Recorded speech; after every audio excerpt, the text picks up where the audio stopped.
दीपावली महोत्सव के उपलक्ष्य में गंगा घाट पर कार्यक्रम में आई पद्मश्री मालिनी अवस्थी जी के साथ बातचीत के अंश देखिए, जहां मालिनी जी की आवाज में आज भी जादू है। विगत 40 वर्षों से देव दीपावली पर्व मनाने के लिए वे बनारस आती हैं। ये वर्ष उनके जीवन का 40वां वर्ष है।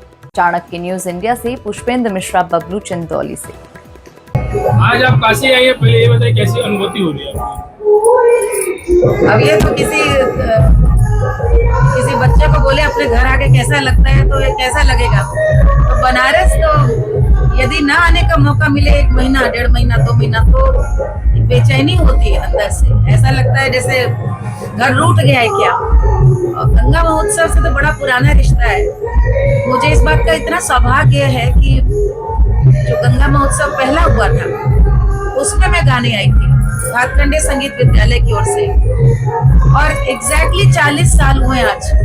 ये 40वां मतलब 40 साल हो गए मुझे गाते हुए,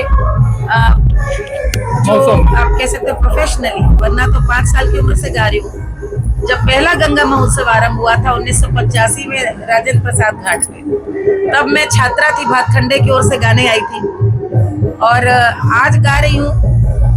बहुत बहुत खुशी है। और मुझे इस बात की प्रसन्नता ये भी है कि इतने दौरान में गंगा महोत्सव का बड़ा स्वरूप बदला। कभी घाट बदले, कभी अलग अलग कार्यक्रम में अलग अलग कलाकार आते हैं। जो नहीं बदलता वो बनारस का प्रेम, दीवानगी। आज भी देखिए सीढ़ियों पे घाट पे बैठे हैं। दुनिया भर में मैं ये बात सबको बताती हूँ कि इस प्रकार का प्रेम कलाकार की असली पूंजी है। यही पाने आदमी आता है। गा तो सब जगह रहे हम लोग, यहाँ पर यदि हर हर महादेव सुनने को मिल जाए तो लगता है कि हाँ भाई कुछ अभी सुर लय सधा हुआ है, गुरु कृपा बनी हुई है। तो इसलिए बनारस अनमोल है हम लोगों के लिए। तो हमारी तो गुरु धाम है। तो हमारे, मैं ही नहीं, मैं बल्कि सबकी ओर से नहीं, अपनी ओर से बोल रही हूँ, यहाँ पर ये आशीर्वाद लेने श्रोताओं का और दर्शकों का आना पड़ता है कि अभी सांस बाकी है कलाकार, इससे ज्यादा क्या। कौन कौन सी प्रस्तुतियाँ सुनाएंगे लोग? ये तो अभी से बता पाना बड़ा मुश्किल है। सुनिएगा कुछ, हम अपने मन की सुनाएं, कुछ ये हुजूम सुनेगा हमें लग रहा है। अच्छा ये बताइए, बिहार चुनाव है और बिहार चुनाव में जैसे ही चुनाव आया, जो एक दूसरे के साथ बैठ के खाना खाते या एक दूसरे को तंज कसे, इस पर क्या कहना चाहेंगे?